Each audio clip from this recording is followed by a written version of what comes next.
iPhone de Marianela. Bueno, ahí están todos. Y se va a ir agregando gente seguro. Bueno, vamos a comenzar. Esperen que ponga a grabar. Recording in progress. Ahí está. Bueno, fui recibiendo el trabajo de muchos y muchas de ustedes. Claro que está que no le contesté a todo el mundo. Lo vamos a ir haciendo de a poquito, porque son una banda. Y a medida que les vaya haciendo la devolución, eso les va a servir como constancia de entrega. Independientemente de que la constancia de entrega es la que figura en el momento en el horario en el que lo mandaron, claro está, pero ahí está, entraron todos.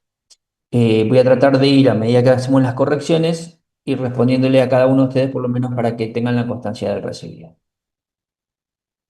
Vamos a continuar y dentro de la continuidad de las clases, vamos a tratar hoy de resumir lo que es la clase 7 y la clase 8, que son dos temas que en realidad siempre la doy junta esas dos clases porque se interrelacionan y tienen que ver con el estigma y la identidad y los diferentes mecanismos sociales de vulnerabilidad, marginalidad y exclusión que vienen de la mano del tema que ustedes tuvieron que preparar, que es la teoría del etiquetamiento. Eh, en función de eso, ahí entraron los demás compañeros. Arrancamos. Lo primero que hay que tener en cuenta es que ustedes recuerden que tienen el material o la carpeta con el material subido. Entonces, dentro de ese material, la importancia de dos factores, de dos temas fundamentales en esta temática, tanto en la clase 7 como en la clase 8 que también tienen en el cronograma, tiene que ver con la posibilidad de entender que el estigma y la identidad social que se va formando, o esa subjetividad que se va formando,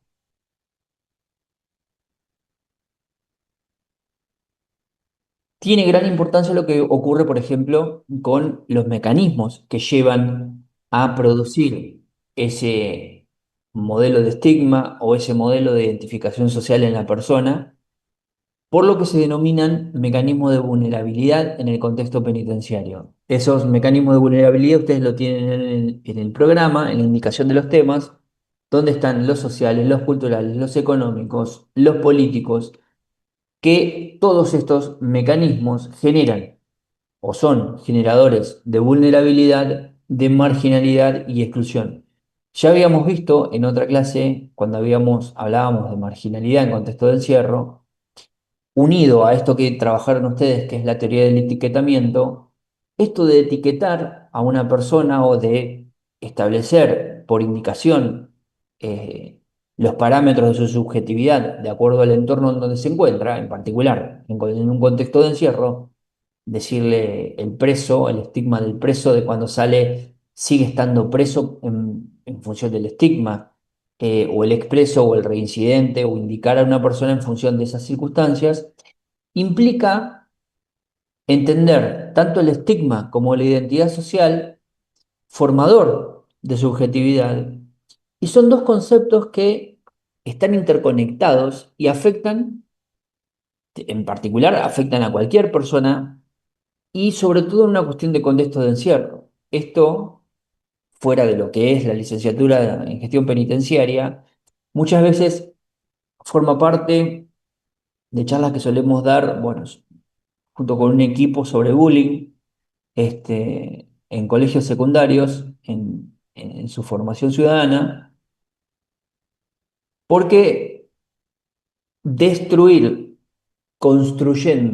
destruir la concepción propia de una persona, construyendo una identidad atribuida por un tercero, en cómo lo toma ese tercero sobre la base de la teoría del etiquetamiento que vieron ustedes o que traemos a colación de esa clase, implica generar en esa persona, imagínense en el afuera, un estigma y una identidad social propia de la víctima de un hecho como el de bullying.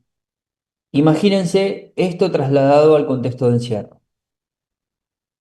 Lo que tenemos que hacer es tratar de abordar estos dos conceptos tan importantes como el del estigma y el de la identidad, y más cuando estamos hablando de un día como el de hoy, donde se conmemora esta lucha denominada del Ni Una Menos, el sesgo de género, la perspectiva que se reclama muchas veces faltante en decisiones jurisdiccionales, en sentencias. Incluso si nos ponemos a hablar de que esto también falta, o por lo menos no se da con suficiencia en las capacitaciones que tiene que haber de la ley Micaela, la ley Olimpia y todo esto que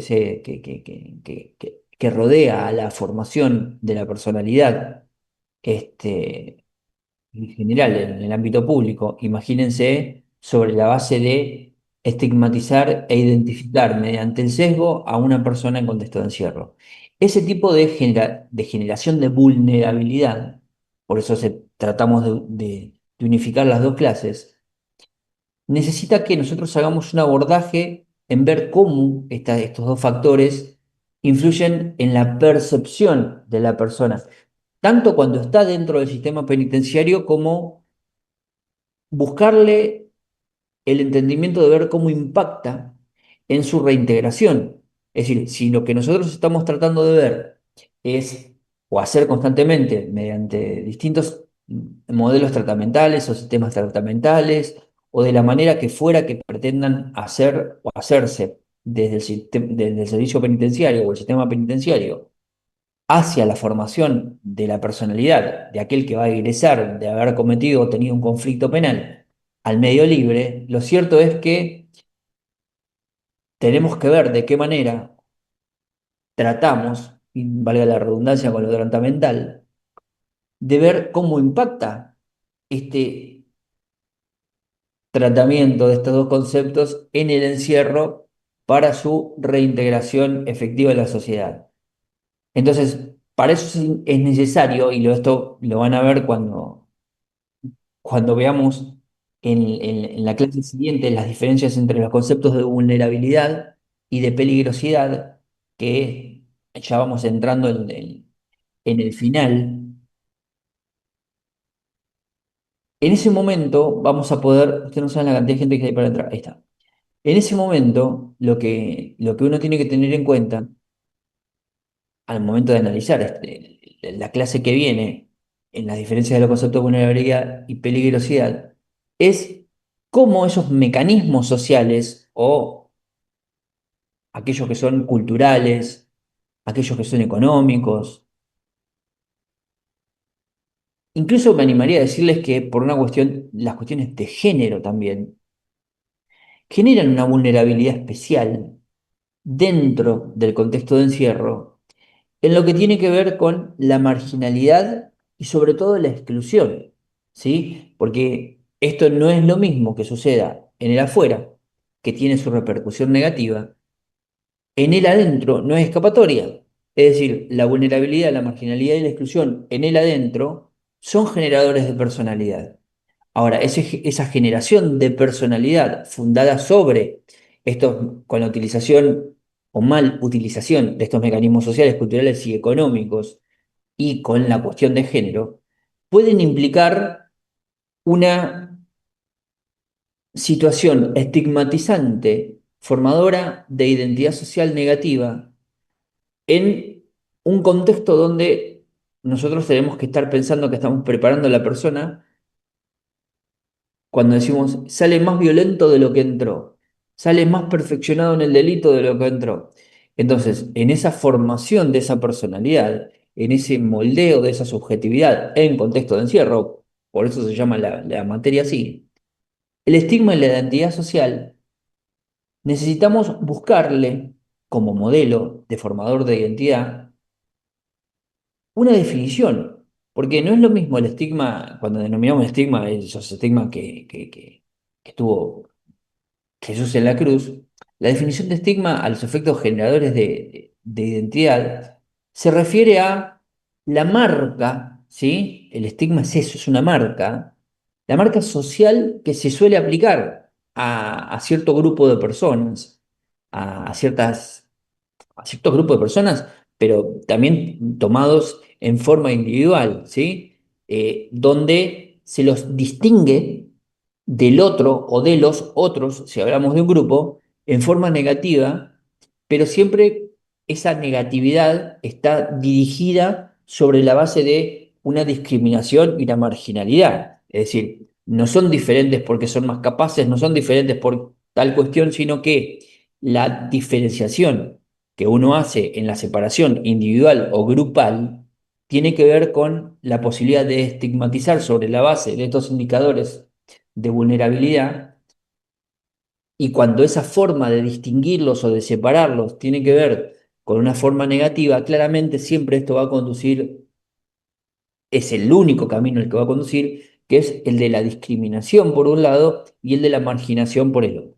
Entonces, en el contexto penitenciario, las personas privadas de libertad y aún aquellos que son reincidentes y aún aquellos que cargan con ese estigma fuera del contexto de encierro, cargan con esa mochila, ese peso, ese cartel de haber sido frecuentemente estigmatizados en el adentro y siguen siendo frecuentemente estigmatizados por la misma situación del encierro cuando recuperan su libertad. Entonces, esto claramente complica el fin inmediato de la ley, este, de la ley de ejecución penal, ¿sí? No la ley del servicio penitenciario, sino la ley de ejecución penal, donde el objetivo principal, independientemente de la ejecución de la pena y lo que entendamos por finalidad de la pena, el objetivo central de la ley es la reintegración o reinserción, como dice la ley, de la persona.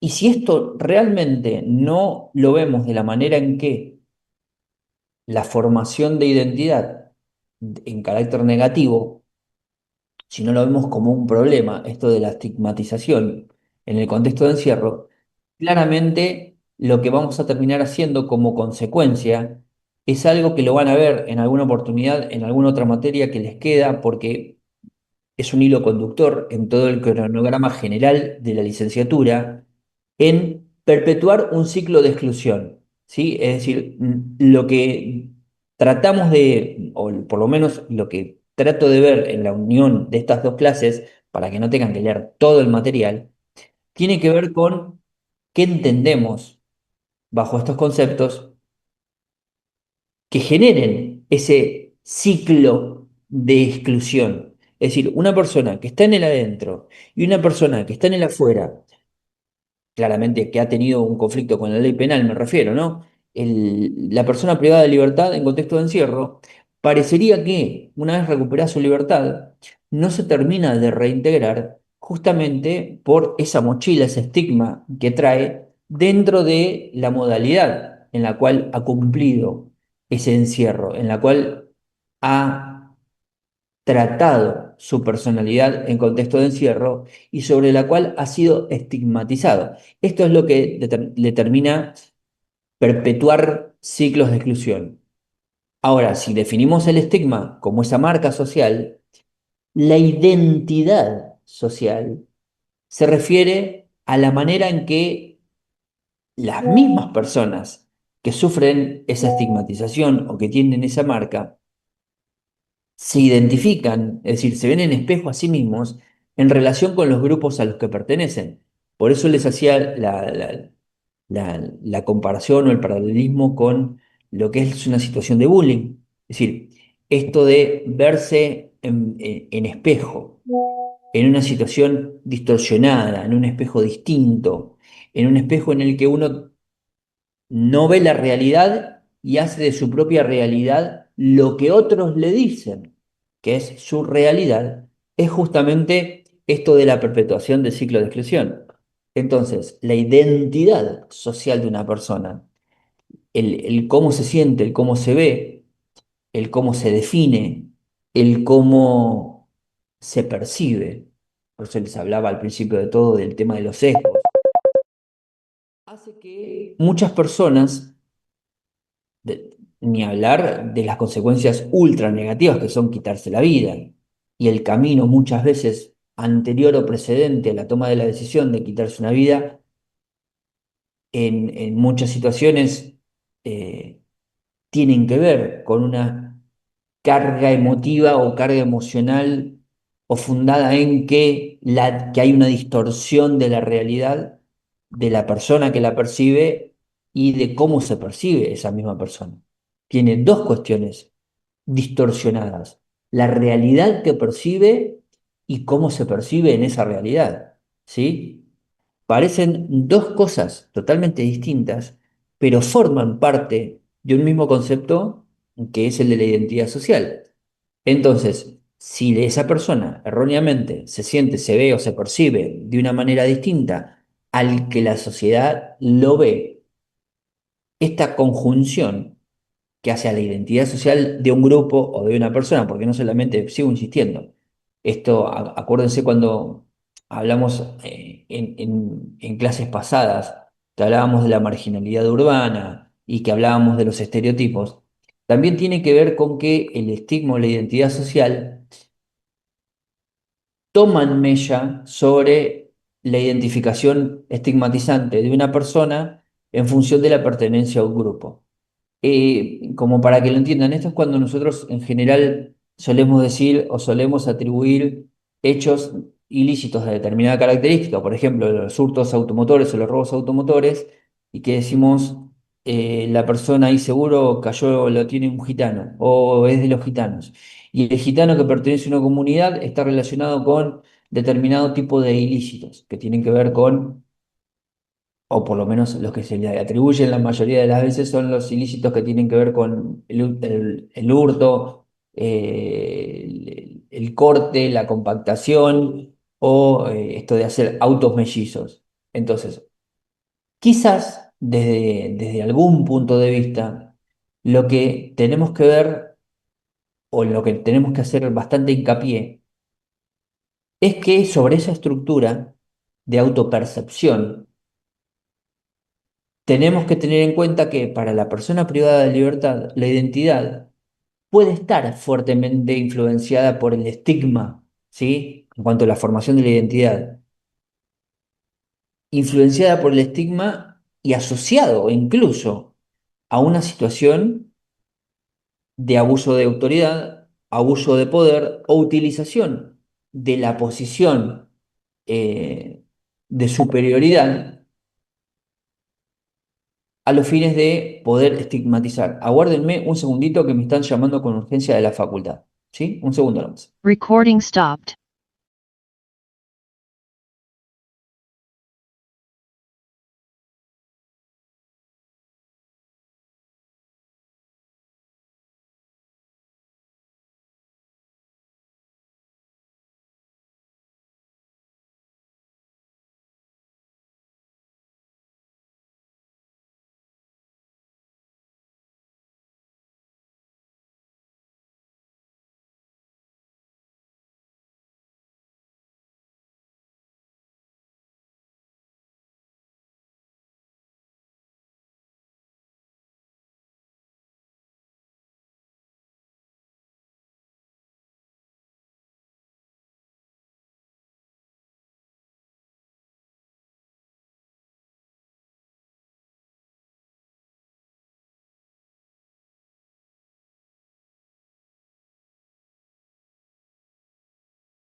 Recording in progress.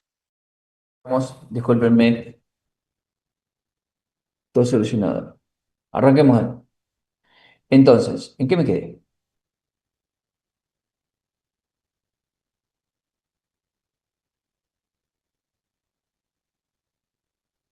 ¿En qué me quedé? Alguien que me ayude.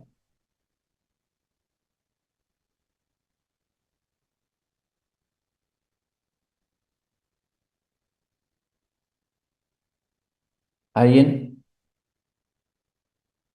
Se estaba hablando de la estigmatización, profesor, y había dicho que la De los gitanos. estigmatización es como que seguía, está bien, sí, como que seguía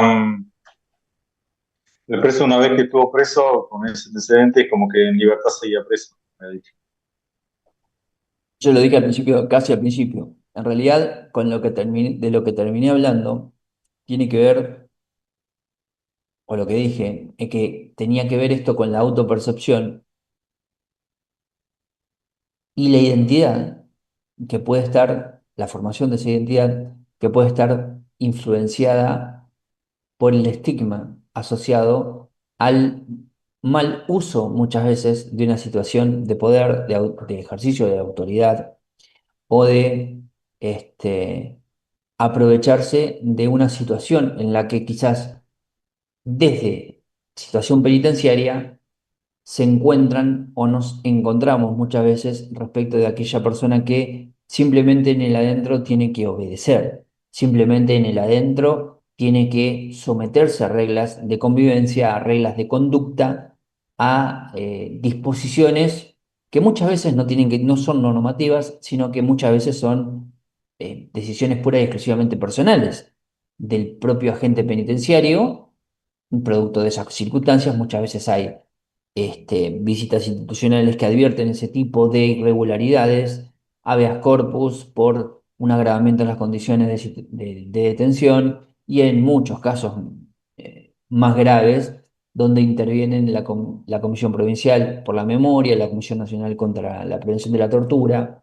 Entonces, esta situación de estatus penitenciario negativo, donde es el propio servicio penitenciario el que genera esa estigmatización y ya no es la sociedad, mientras la persona está en el adentro, me refiero, la generadora de esa negatividad, este impacto del estigma en la identidad social hace que veamos dentro del sistema penitenciario que las personas privadas de libertad a menudo suelen desarrollar una una identidad social, porque no solamente es la identidad que forjan para el adentro, sino la identidad que terminan forjando para cuando se reintegren en el medio libre, que los define por una situación de encierro, el preso, el expreso, el presidiario, el que estuvo en cana, y por las etiquetas que les impone la sociedad,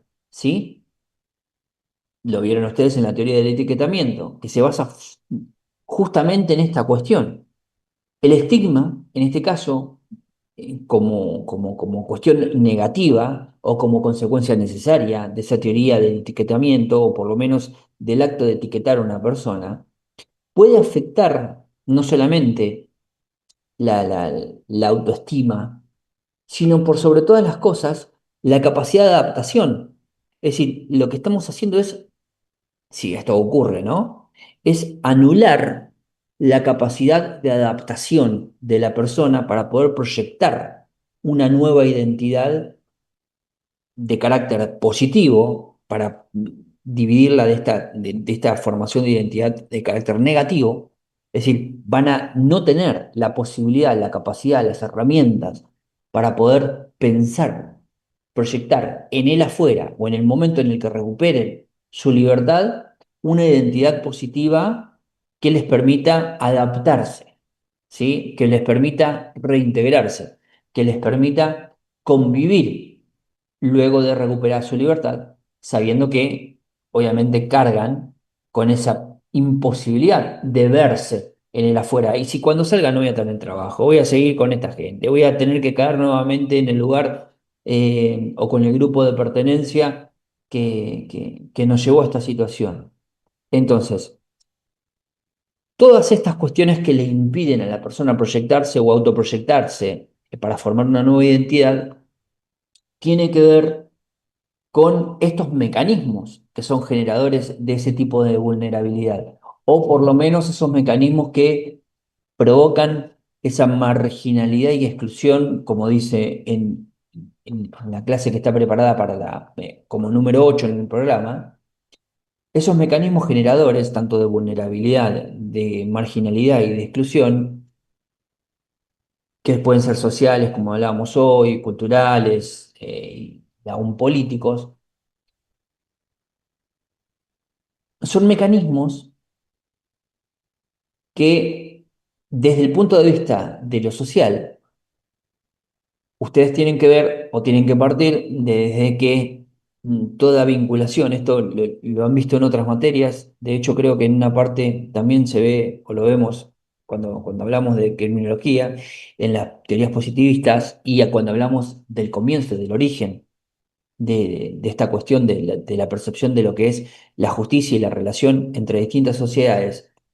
Las relaciones sociales y la falta de apoyo muchas veces, la falta de apoyo familiar, la falta de apoyo comunitario, o la falta de apoyo de los grupos de pertenencia, porque no necesariamente tiene que ver con el apoyo comunitario y el apoyo familiar, es fundamental como mecanismo generador de personalidad vulnerada o generación o una identidad marginada. Es decir, la ausencia de redes de apoyo y contención, cuando tienen cierta identidad, piensen en esas personas privadas de libertad que dicen, bueno, mi familia me abandonó, no recibo visitas porque me dejó tirado, porque cometí tal delito, o por la circunstancia que fuera, que los familiares deciden cortar el vínculo, o los grupos de pertenencia deciden cortar el vínculo con la persona que está privada de libertad.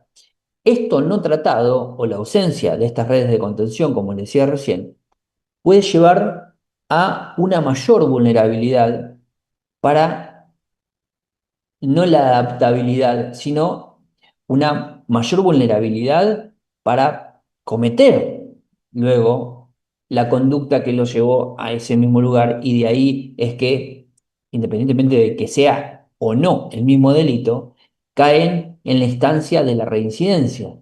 Es decir, dentro de la cárcel, si la jerarquía interna y la subcultura carcelaria también crean dinámicas de exclusión y marginalidad entre las propias personas privadas de libertad, es muy probable, es, les diría, casi un 99,9% con seguridad de que esa persona en el afuera no va a tener los mecanismos para luchar contra justamente estos factores que generaron que la persona tenga un conflicto con la ley penal, sea el delito que fuera. Entonces, si nosotros sabemos o tenemos en cuenta que hay estos mecanismos sociales generadores de identidad social, también los hay culturales. Es decir, las normas y los valores culturales del medio de pertenencia, ya no del grupo de pertenencia, sino del lugar de pertenencia de la persona, pueden también perpetuar ese ciclo de exclusión, haciendo que haya una marginalización no solamente de la sociedad para con la persona privada de libertad, sino entre las propias personas privadas de libertad. Es decir, la estigmatización cultural del adentro, ¿sí? En el contexto de encierro, eh, en comparación con la estigmatización cultural que puede haber en el afuera, puede a ver, desincentivar, si existe esa palabra, a que la persona trate, ¿sí? A que la persona haga el esfuerzo por reintegrarse de una manera efectiva y de poder fortalecer esos estereotipos negativos. Recuerden, bueno, en la clase 4 cuando vimos la nueva cultura, esto de las exigencias del éxito individual y lo de los estereotipos. Los estereotipos también los tenemos de forma negativa. Entonces, esta estigmatización cultural hace que la persona no cuente con esas herramientas, o por lo menos se desinterese, por eso hablaba de no tener incentivo en poder reintegrarse de forma efectiva. Y en la práctica lo van a ver cuando esto se manifiesta en la dificultad que muchas veces se ve, o por lo menos si alguno ha tenido la posibilidad de hacer, o por lo menos de ver en los informes técnicos criminológicos, cómo de alguna manera, ¿no? Esto se percibe como una dificultad, o por lo menos a mí me suele pasar cuando tenemos las entrevistas del denominado artículo 168 bis o para una morigeración o las audiencias que tenemos del artículo 2 en la ley de ejecución para poder discutir si una persona tiene que recuperar su libertad anticipada. Lo cierto es que uno palpa, uno lo ve, esta dificultad de la persona privada de libertad para ser aceptado de nuevo en su comunidad, porque esto tiene también que ver o explicar la razón de ser de la progresividad, ¿no? Del régimen o la progresividad de la pena en el régimen. Entonces, estos factores maltratados o estos factores tratados de una manera no adecuada o por lo menos no dirigida o semidirigida a los fines de crear una identidad sin estigma, sino crear una subjetividad en contexto de encierro que le permita tener estas herramientas para proyectar la generación de una identidad positiva, nos va a llevar también a pensar o a ver lo que muchas veces sucede, en que uno piensa que lo que el adentro le da, que son herramientas para poder desarrollarse y adaptarse en el afuera, por ejemplo, bajo el sistema de programas de oficio o la posibilidad de aprender un oficio, como lo he visto en muchas unidades, desde carpintería, desde mecánica, desde cocina o desde el oficio que uno puede aprender independientemente del estudio formal y en el marco de la primaria, la secundaria y aún la posibilidad de una carrera universitaria, lo cierto es que también hay factores económicos que influyen muchísimo en que esa herramienta o ese oficio aprendido en el adentro no pueda repercutir o no pueda servir en el afuera por todo esto que venimos aprendiendo hasta el momento, que tienen que ver con una presión constante sobre la subjetividad de esa persona que va a recuperar su libertad en esos indicadores que traen o en esos mecanismos que traen las propias personas de la contención o que le van a brindar contención. Porque si pensamos en el factor económico como generador de vulnerabilidad y marginalidad, esto también ocurre en aquel que le va a prestar apoyo o sostenimiento a la persona que van a recibir en el medio libre. La pobreza. A ver, esperen que tengo para integrar meter a alguien. Ahí está. La pobreza y la falta de oportunidades económicas en el afuera también son factores significativos que pueden conducir a reincidir, que pueden continuar afectando de cierta manera a la persona después de la liberación. Y acá hago un punto en determinar si a quién le corresponde esta responsabilidad.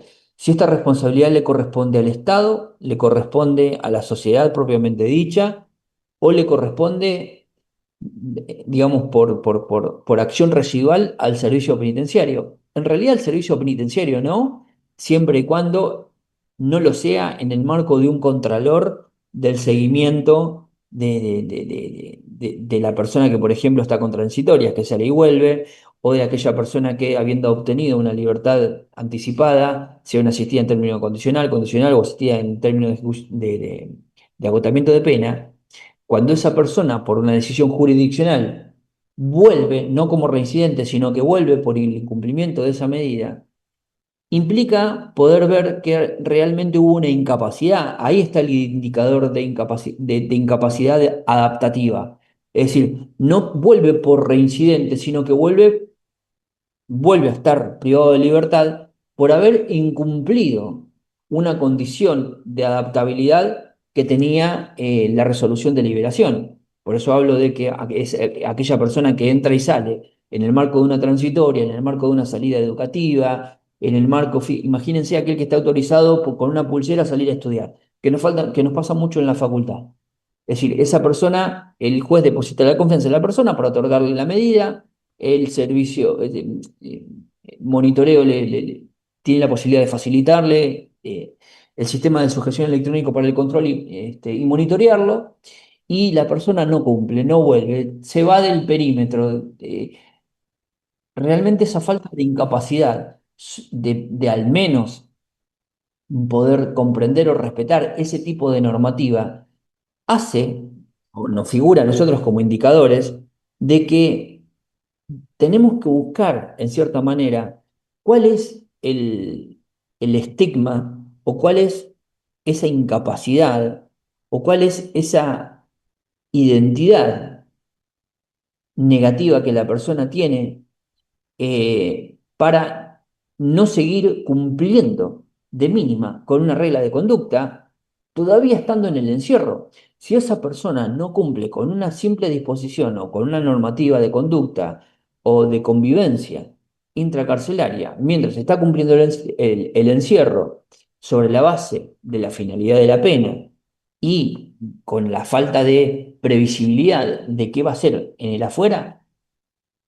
claramente, si esto encima se debe a este factor de generación de vulnerabilidad económica que tiene que ver con la pobreza y la marginalización, es muy probable que esa persona luego radique en un factor de reincidencia producto de un delito contra la propiedad, porque va a intentar procurarse su supervivencia por la fuerza, ¿sí? No aquel que roba para consumir o no aquel que roba por deporte, sino aquel que realmente, independientemente de que no es una justificación ni está dentro del artículo 34, el que roba por necesidad por no tener trabajo, por necesidad porque por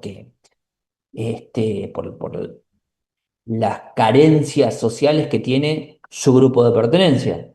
Insisto, esto no lo justifica.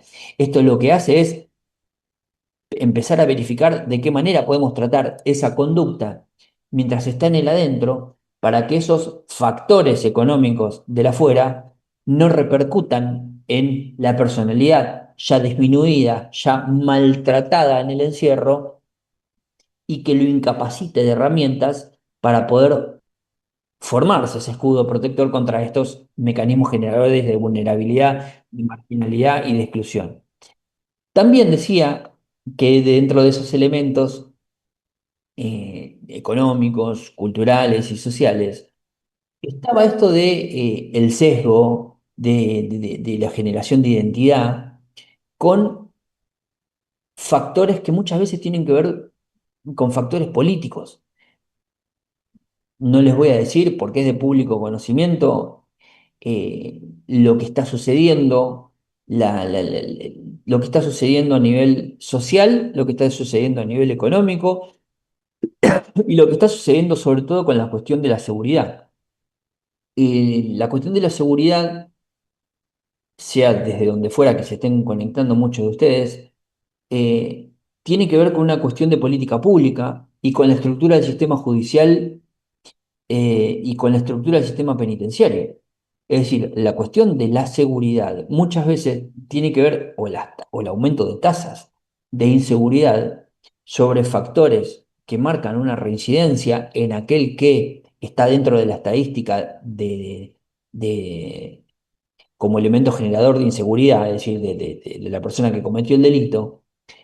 Si nosotros analizamos los puntos en común mayoritariamente, tienen que ver con que la persona sufre con estos mecanismos de marginalidad ante el económico, el social y el cultural, pero por sobre todas las cosas, esto también tiene que ver muchas veces con la duración en el que la persona está con una medida cautelar mediante la cual no se le puede hacer un sistema tratamental de ley de ejecución, sino que recién se le hace en el momento de esa sentencia quedar firme y poder aplicarse el régimen penitenciario en función de la ley de ejecución. Ahora, lo que sucede normalmente es que el alongamiento de los plazos del sistema judicial en lo que es el proceso penal hace que estén un 80% sobre una medida cautelar, que es una prisión preventiva, y solo un 20% con la posibilidad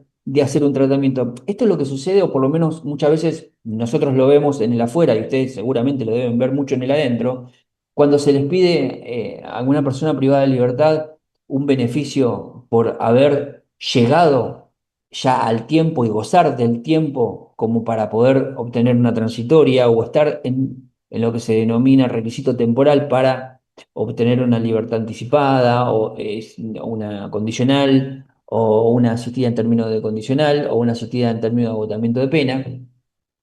Llegar al requisito temporal no siempre es automática la concesión de ese derecho, de ese goce, de ese derecho, de ese beneficio, sino que muchas veces los jueces se tienen que basar o se tienen que sustentar o esperan el informe técnico criminológico que muchas veces sale con la inconveniencia de acceder a algunas de esas, a algunos de esos tipos de libertades, fundados justamente en la carencia de algunos de esos parámetros, en la carencia social, en la carencia adaptativa, en la falta de contención, en la falta de apoyo o aún porque les da mal el psicológico, ¿sí?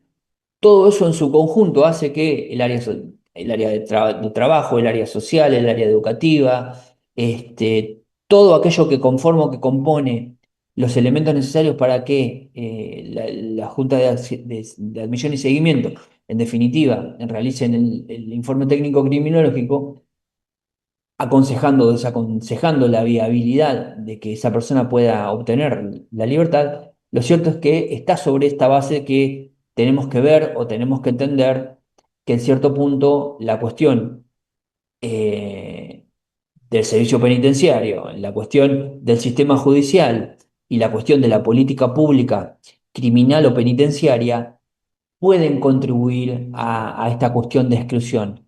Entonces, las políticas de mano dura, las denominadas políticas de mano dura, donde ajustamos en aumentar las condiciones que requiere una persona para poder reintegrarse o obtener su libertad, sea desde el punto de vista procesal, simplemente o eminentemente procesal, una escarcelación, una prisión domiciliaria, una morigeración de la pena o la posibilidad incluso de una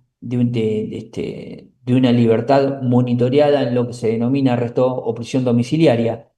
Y dentro de las posibles libertades que hay en el ámbito de la ley de ejecución, lo cierto es que la política de mano dura, que es en donde toca, fíjense, la inclusión de ciertos delitos o de los delitos que están previstos en el artículo 100 o en el artículo 14 del Código Penal, hacen que ese tipo de política criminal o política penitenciaria provoque que se tengan que crear, que no se crean, o los creados por ahí tienen algunas fallas, los programas efectivos para reintegración. Entonces, si nosotros, el Estado mismo me está diciendo que la persona que comete determinado delito no va a poder obtener determinado beneficio una vez que adquiera firmeza la pena, y adquirida la pena, esa persona no va a poder, por más que tenga el requisito temporal y cumpla con todos los demás requisitos previstos por la ley, para una persona que está en igual condición, que también tuvo un conflicto con la ley penal, pero el delito que cometió es distinto, es el fundamento de ser de que muchos magistrados de ejecución entienden o interpretan inconstitucional para el caso en particular, por la personalidad, por las características personales del individuo y por las características del hecho y por el tiempo que viene cumpliendo o por lo que surge de los informes técnicos criminológicos, hace muchas veces que los magistrados se aparten de los requisitos necesarios y decreten o determinen o resuelvan la incondicionalidad del artículo 100 o la incondicionalidad del artículo 14 del 100 de la ley de ejecución o el 14 del Código Penal. Entonces, si nosotros nos ponemos a pensar cómo esto tiene relación con el ejercicio profesional diario en el servicio penitenciario, dentro del servicio penitenciario o de ustedes como trabajadores en el marco del sistema penitenciario, tenemos que pensar en que podemos a su vez subdividirlos a ustedes en grupos en donde tenemos el grupo que está en contacto, o sea, como miembro del servicio penitenciario, aquel que está en contacto directo y cotidiano con la persona privada de libertad. En, en este grupo, por lo general, es, yo les diría que es la piedra angular, es la piedra base de esto que estamos hablando. Es decir, es importantísimo que comprendan que el impacto del estigma y de la identidad social para poder fomentar un ambiente en el contexto, ¿no? Un ambiente un poco más humano y respetuoso, que es de lo que en definitiva se trata, la generación de la identidad positiva. Este grupo de contacto directo con la persona privada de libertad pueden realmente generar o ser agentes de cambio positivo. Es decir, pueden promover programas de rehabilitación y reintegración por el simple contacto y apoyo a la persona privada de libertad en, fíjense o por lo menos anoten bien esto, en su proceso de redefinición de identidad. ¿Sí? La persona entra de una manera, forma una subjetividad en el encierro, y la falta de herramientas para proyectar una formación de identidad en el afuera hace que al afuera se lleven la identidad que fueron redefiniendo en el contexto de encierro. Por eso es muy importante en este primer grupo, como agentes de cambio para el personal penitenciario que está en contacto con la persona privada de libertad, que también podamos, digamos, advertir que si este grupo es importante, el que le sigue, donde podemos ubicar aquellos que tienen las responsabilidades de dirección, donde tenemos la posibilidad o tienen la posibilidad de diseñar o implementar esos programas que los agentes de cambio, de cambio positivo, me refiero a los que están en el primer grupo, van a llevar a cabo. En este segundo nivel o en este segundo grupo de personal administrativo, la responsabilidad incluye diseñar esta política que mitigue ese impacto del estigma y que faciliten, de cierta manera, no solo la tarea de aquel penitenciario que está en contacto directo con la persona privada de libertad, sino por sobre todas las cosas, que implique una convivencia o una relación convivencial con tonalidad de reintegración. Es decir, tratar que la conducta que buscamos mitigar, la conducta de falta de aprehensión a la norma en él adentro, después pueda repercutir.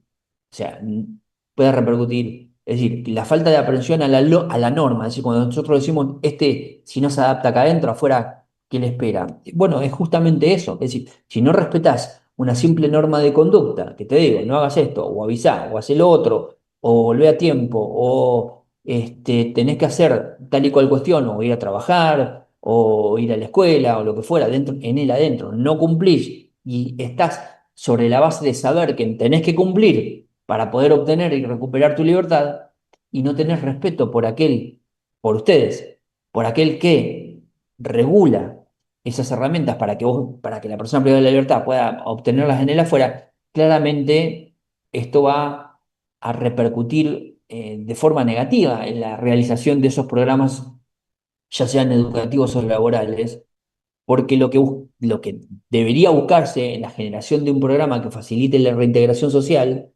es pensar en cuáles son esos mecanismos generadores que advertimos en la persona, ¿sí? Es decir, muchas veces el mecanismo de vulnerabilidad que vemos en una persona tiene que ver pura y exclusivamente con la cuestión económica, incluso hasta por la realización del mismo delito. Muchas veces tienen que ver con un factor sociocultural, muchas veces tienen que ver con fallos o problemas que ha tenido su grupo de pertenencia en la formación de identidad primaria, es decir, en la niñez de esa persona que cometió el delito.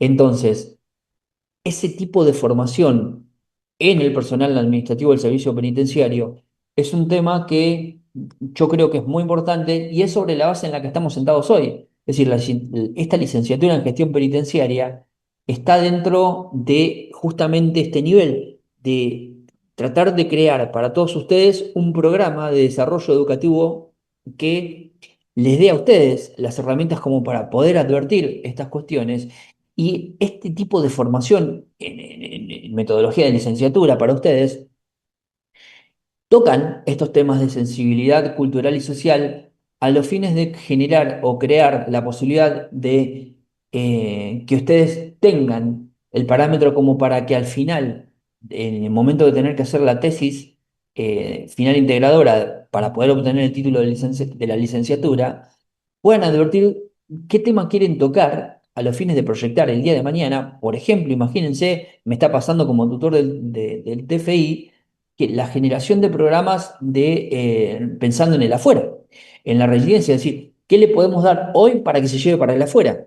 ¿Qué le podemos dar hoy para que trabaje en el afuera? ¿Qué le podemos dar hoy para que sea generador de una conciencia de no reincidir o no caer en el delito que cometió? Ya sea, si ya, por ejemplo, hay uno de los trabajos que tiene que ver con la generación de un programa de contención psicogrupal, donde necesariamente no son los trabajos con la psicóloga o el psicólogo con el que deberían trabajar dentro de la unidad, sino que son programas que vienen desde afuera, producto de que lo pueden llevar psicopedagogas, que se pueden llevar trabajos de asistentes sociales, incluso de propias psicólogas que trabajan en estos grupos o agrupaciones que trabajan con población carcelaria.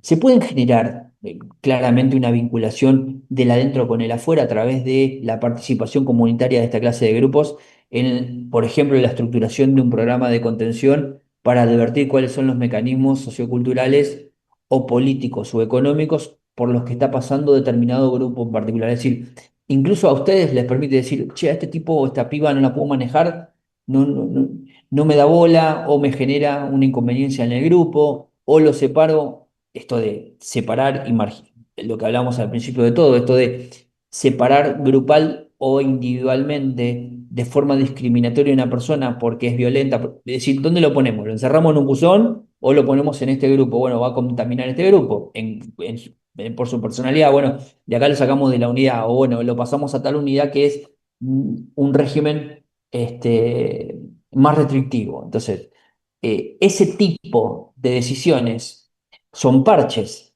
y no están basadas en un programa generador de herramientas.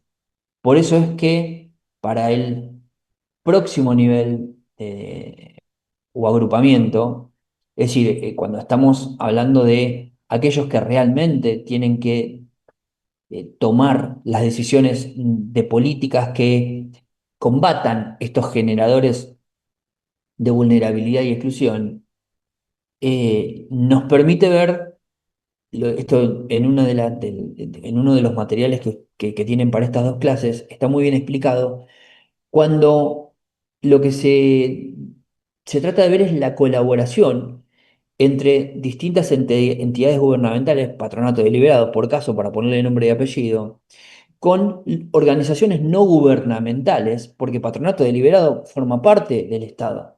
Y la falla en un elemento del Estado, o por lo menos en un organismo del Estado, como es el acompañamiento postliberatorio, no podemos cargar esa exigencia. Por eso hoy les preguntaba retóricamente de quién es la culpa, del Estado, de la sociedad, del servicio penitenciario, del Poder Judicial, del propio grupo de convivencia. Es decir, acá muchas veces, por eso les decía, la falta de una política criminal o de una política pública penitenciaria que fomente o que impida la interdisciplinariedad en la colaboración entre entidades gubernamentales, por ejemplo, Patronato de Liberados, con organizaciones no gubernamentales para crear la red UNESE o los programas de extensión eh, de las facultades para trabajo en cárceles, eh, va a impedir que existan redes de apoyo sólidos para aquellas personas que van a ser consideradas ex personas privadas de libertad. Entonces, también tenemos que entender que se debe fomentar una cultura institucional que valore la rehabilitación o el trabajo tratamental por encima de la mera custodia, ¿sí? Es decir, no es solamente controlar y custodiar a una persona esperando que la persona recupere la libertad, sino trabajar de forma efectiva, positiva y activa sobre la generación de una identidad que le permita en el afuera adaptarse y de que permita en esa cultura institucional provocada por un tipo de política criminal o por un tipo de política pública penitenciaria, permitir hacer que la persona comprenda esos valores de rehabilitación, que el agente penitenciario no es un mero agente de custodia, sino que es aquel que me brinda las herramientas para que yo pueda el día de mañana reintegrarme en la sociedad o por lo menos tener una reintegración efectiva. Y esto es, retoma lo que les decía al principio, en la posibilidad de que la persona se proyecte con una identidad de persona liberada. ¿Sí? De persona que no quiere volver al adentro y de persona que quiere sacarse esa etiqueta de expreso, ¿sí? Entonces, existen, claro está, estrategias para mitigar el estigma y promover la reintegración.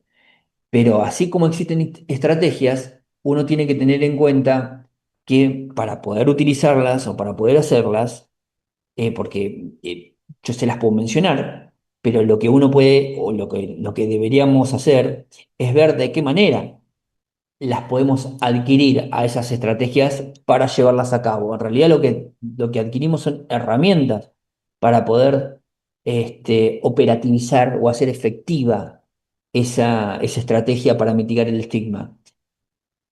El primer punto central tiene que ver con la formación y la sensibilización, es decir, educar al personal sobre el impacto del estigma y la importancia de la identidad puede cambiar de alguna manera la forma en la que se relacionan las personas que están privadas de libertad. Y esto claramente puede incluirse en talleres de sensibilización y desarrollo, en las competencias, en las resoluciones de conflicto, donde se interviene desde el adentro, por ejemplo, en la generación de estos lugares de resolución pacífica de conflictos.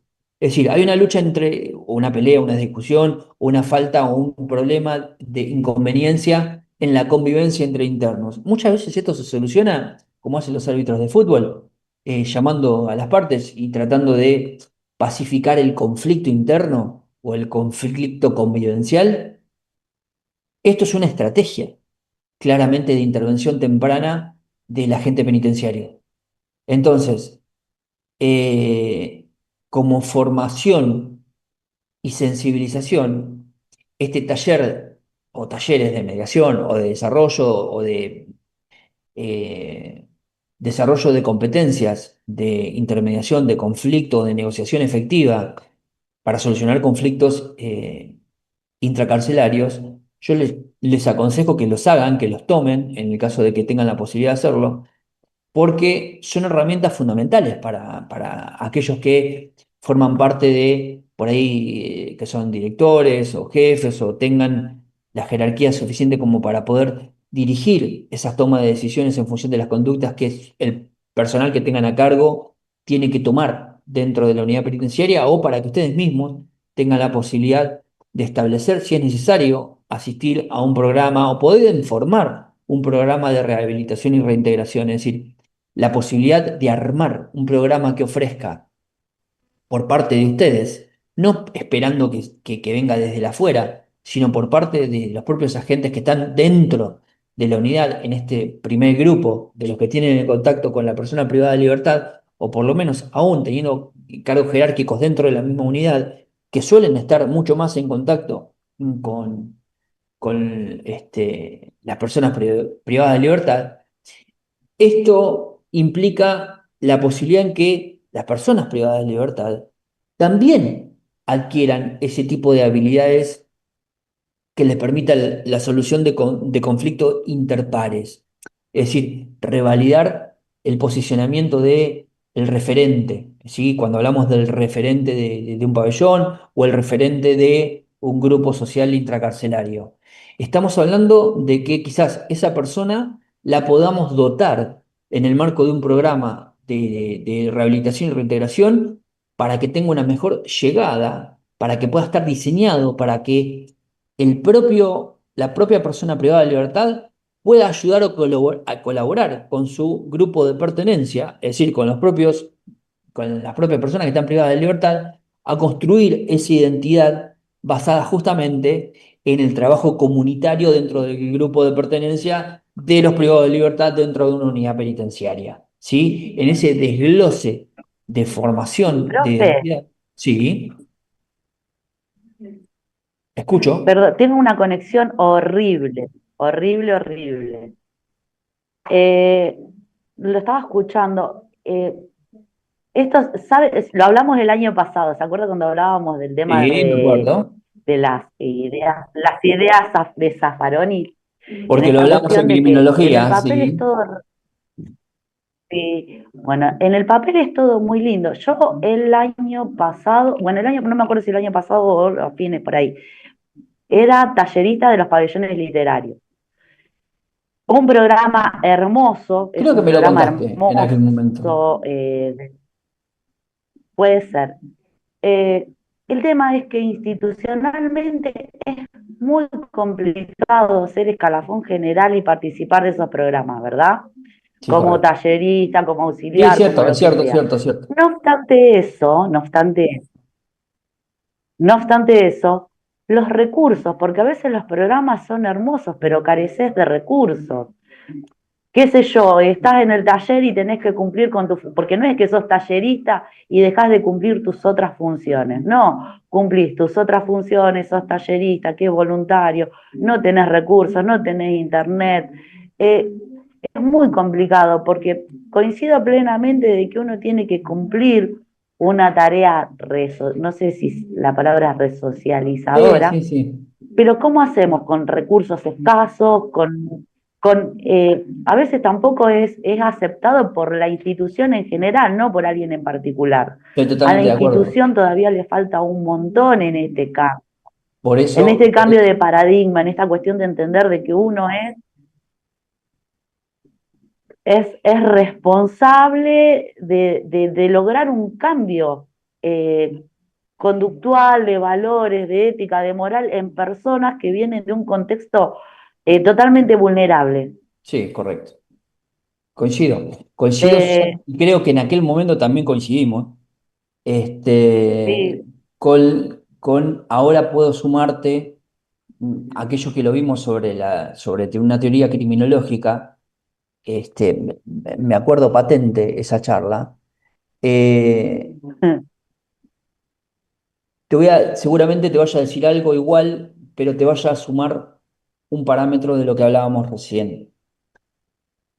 Esto de tratar de advertir en dónde se ubica el problema que nos, que nos da, porque ahora sí me pongo en el grupo, no como parte del servicio penitenciario, sino de aquel que dentro del grupo sistema judicial. Es decir, si nosotros tenemos tres patas en las personas que se encuentran privadas de libertad, las personas que tienen que trabajar, me refiero, si el servicio penitenciario, poder judicial y ni hablar los operadores al servicio de la justicia, sean fiscales o seamos los abogados, es decir, en ese sistema adversarial, muchas veces están los inconvenientes que se plantean cuando no hay una política criminal o una política pública penitenciaria efectiva. Es decir, esto que vos estás que hablando, de, la falta de que de, recursos. que de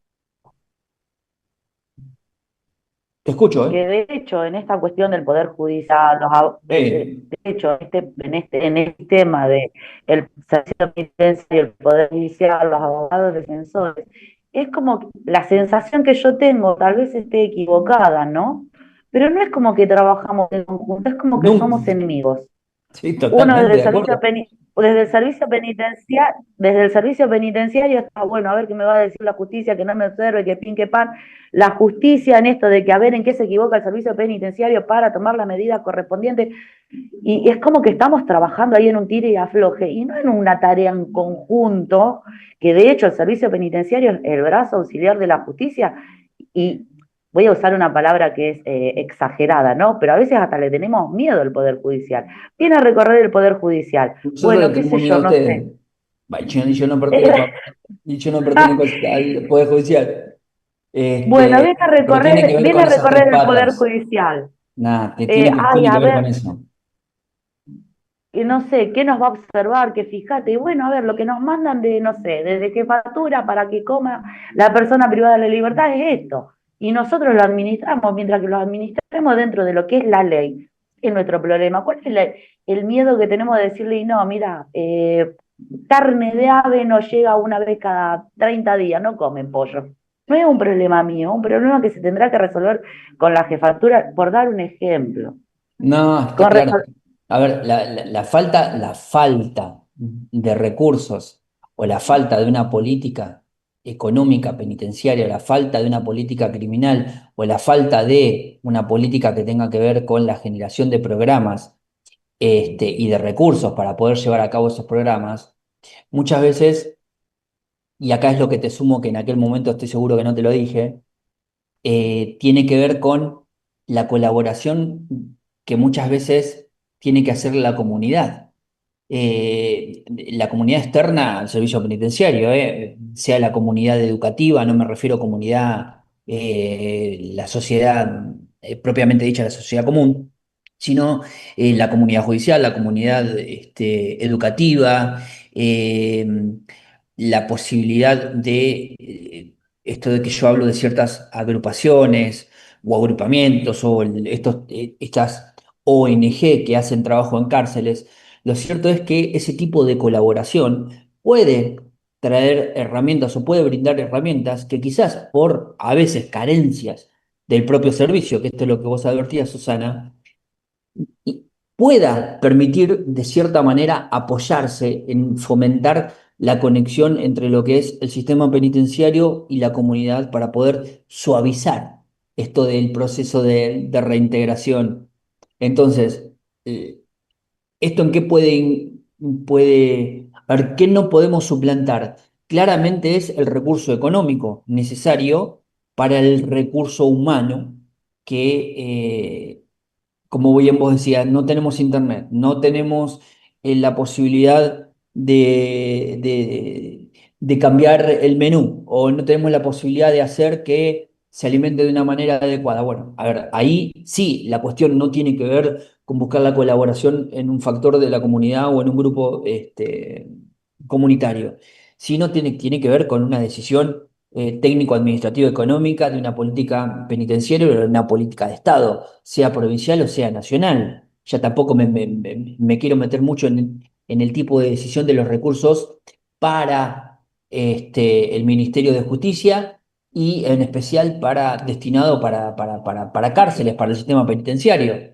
Por lo pronto, si yo lo miro desde la base, que son la carencia muchas veces de herramientas como vos las identificás, para poder trabajar en ese proceso de reintegración, se pueden crear alianzas, por ejemplo, y sucede, me ha pasado en otras cursadas que me han contado que hacen, por ejemplo, alianzas con empresas locales, con organizaciones educativas, con grupos de apoyo comunitario. Me consta y me sucede que por ahí nos invitan, recién la veía ahí a Ivana, que tenemos la posibilidad, por ejemplo, de ir a brindar una charla a alguna unidad penitenciaria. Con Jorge me he encontrado la otra vez, ahí también lo veo a Jorge, caminando, yo le digo, en las callecitas esas callecitas de Buenos Aires, no, en las callecitas de la 32.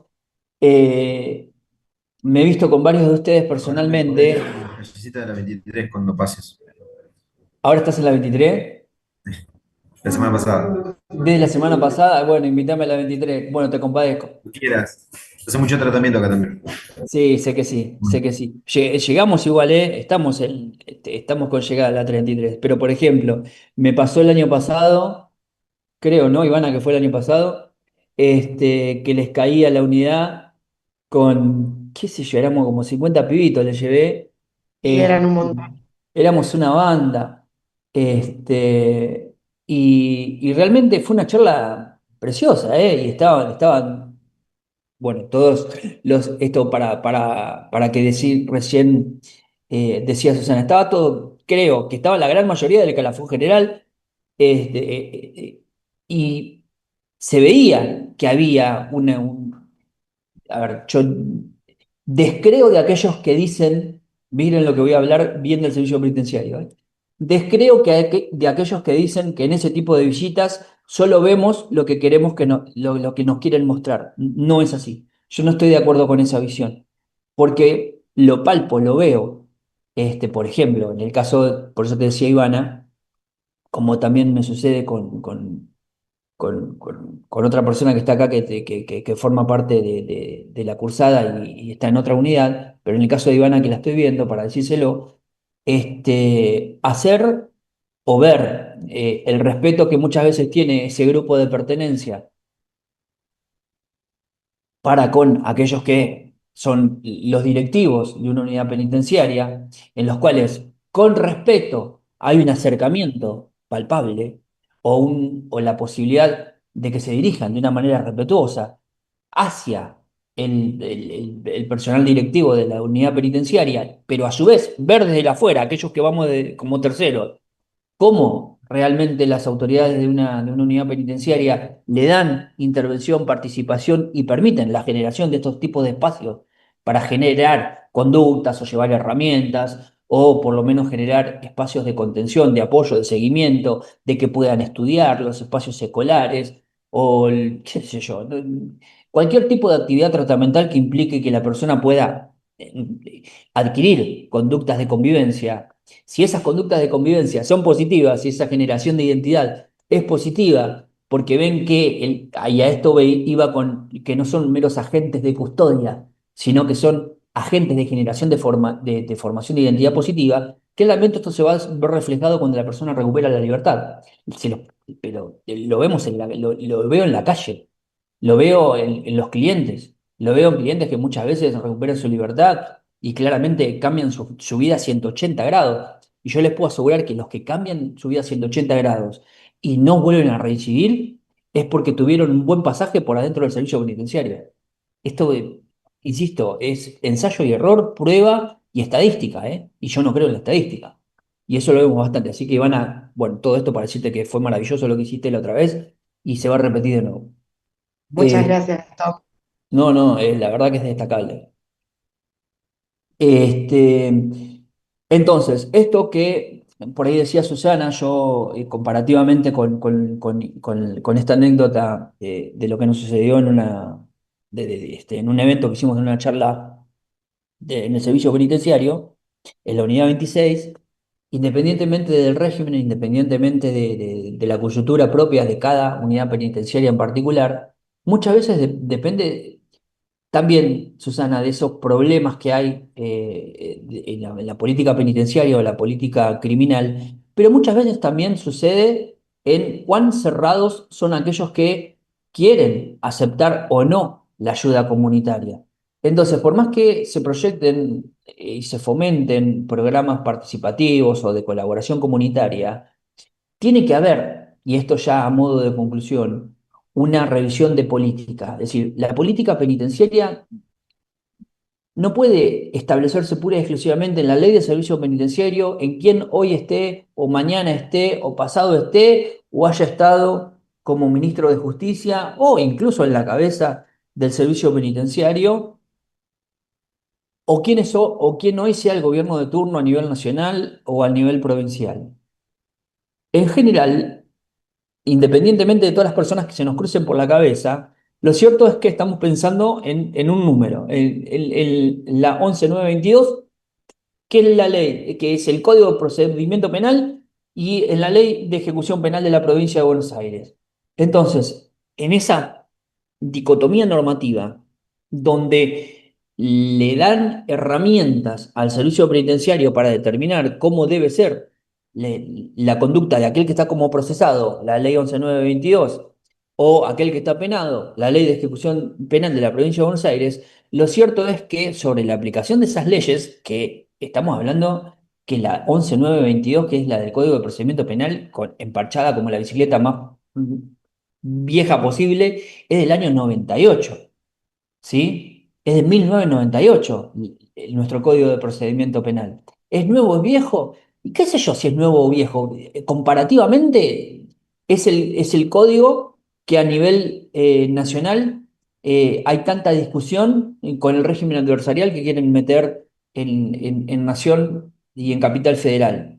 pero no me voy al sistema de procedimiento y de realización de un debate oral de si va a durar menos o poco, sino que me voy al aspecto de qué pasa con las medidas cautelares. Fíjense que a una persona hoy, no, por lo menos todavía no pasó en provincia, espero que nunca pase, pero si en otros lugares, por ejemplo, de régimen federal, hablamos hoy que un parámetro objetivo para mantener a una persona encerrada en el marco de una medida cautelar, está bien en un sistema federal o en una cárcel federal, es el sistema de la reiterancia, donde hacemos mella sobre todo mucho más por fuera de los peligros procesales en una reiterancia, por la simple circunstancia de estar denunciado. Me refiero a la sumatoria de denuncias, una persona puede ser un parámetro objetivo para que un juez de garantías decida imponer una medida cautelar de encierro. Entonces, la política pública criminal y la política pública penitenciaria no solamente tiene que ver, por eso te decía Susana, con el tema de recursos, tiene que ver con el tema de decisiones, tiene que ver con el tema de qué tipo de revisión política penitenciaria se quiere hacer. Porque que tienen que ser revisadas, no cabe ninguna duda. ¿Pero para qué? Para asegurar que no perpetúe la exclusión, ¿sí?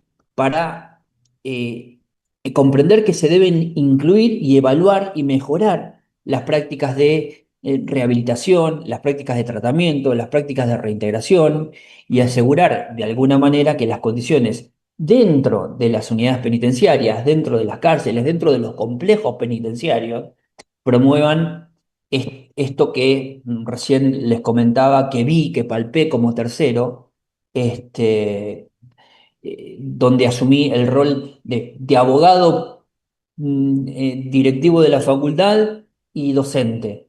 Entonces, con mis herramientas humildes de poder palpar y ver que la realidad que yo estaba viendo no era la realidad que me querían mostrar, sino la realidad que realmente se ve y se es.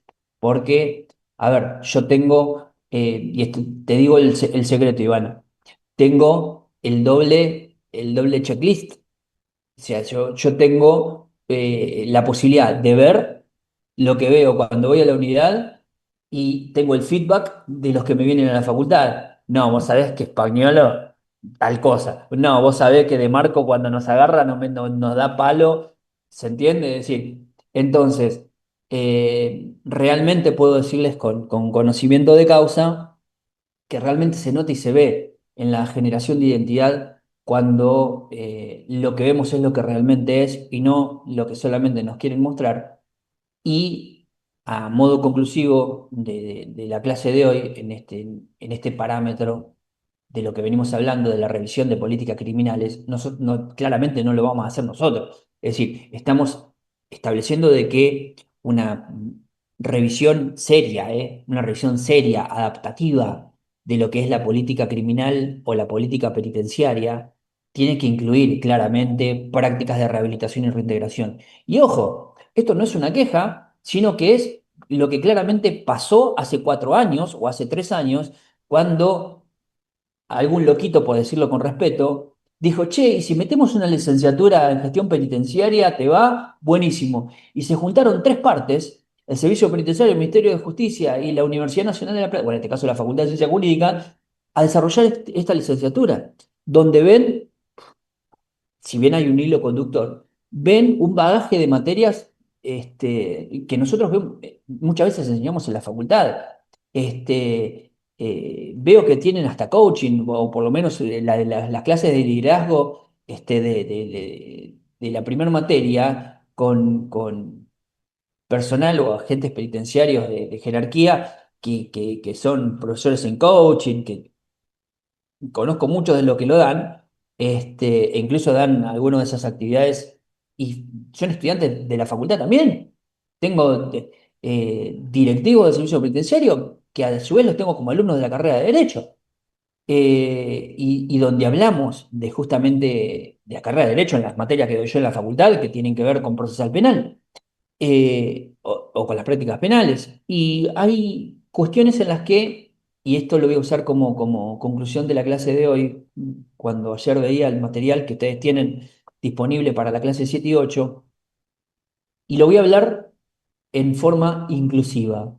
Inclusiva me refiero a que un abogado esté incluido dentro de lo que es el trabajo que hacen ustedes en el servicio penitenciario. Es decir, es nuestra labor dentro de lo que es el sistema penitenciario de la provincia de Buenos Aires, eh, yo les diría fundamental poder comprender y poder abordar qué impacto tiene en una persona que queremos que salga de la mejor manera posible, el impacto del estigma y la generación de su identidad en el adentro. Si una persona que entra por estafa sale sin violencia, porque mediante el delito de engaño obtuvo un beneficio o un lucro para sí o para tercero, la definición clásica del 172, sale experto en faca, sale experto en hacer algún tipo de bebida o en cortar con algún precursor algún tipo de medicación para que pegue de alguna manera o pegue de alguna otra. Es decir, la capacitación para el delito, para el mal que puede ocurrir si no hay un abordaje omnicomprensivo del impacto del estigma y la identidad o la generación de la identidad social en el encierro, vamos por mal camino para el futuro que no queremos. Y el futuro que no queremos, por lo menos en mi caso en particular, es el que no quiero que salga un tipo que entró por un delito menor a cometer un delito mayor y que alguien de mi familia sea ese sujeto pasivo. Entonces, si nosotros identificamos y trabajamos sobre esos mecanismos generadores de vulnerabilidad, de marginalidad y de exclusión, claramente podamos a contribuir.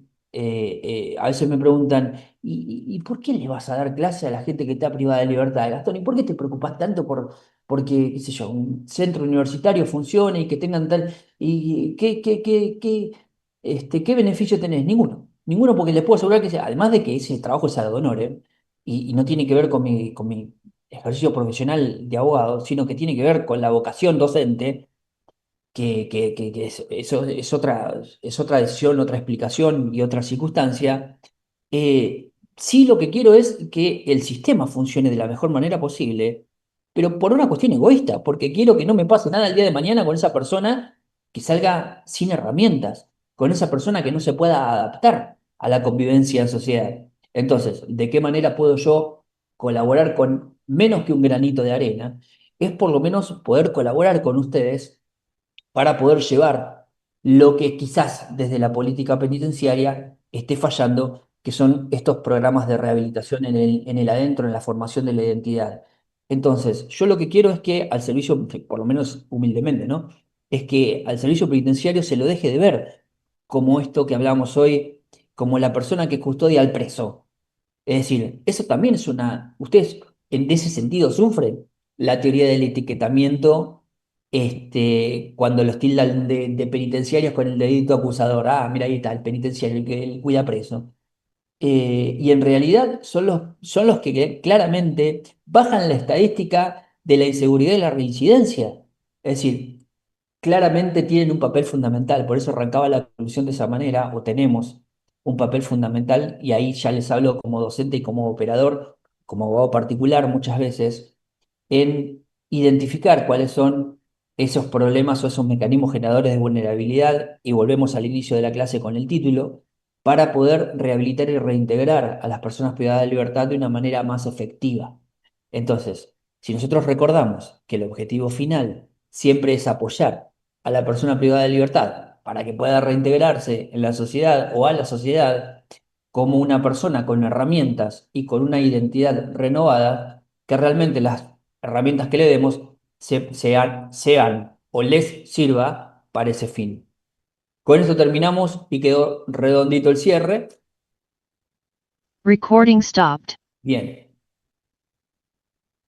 Técnicamente, la clase de hoy fue hablar de la clase 7 y la clase 8, por lo que, si Dios quiere, la clase siguiente estaríamos ya dando la 9 y la 10, y ya estaríamos como entrando en la etapa final, ¿sí?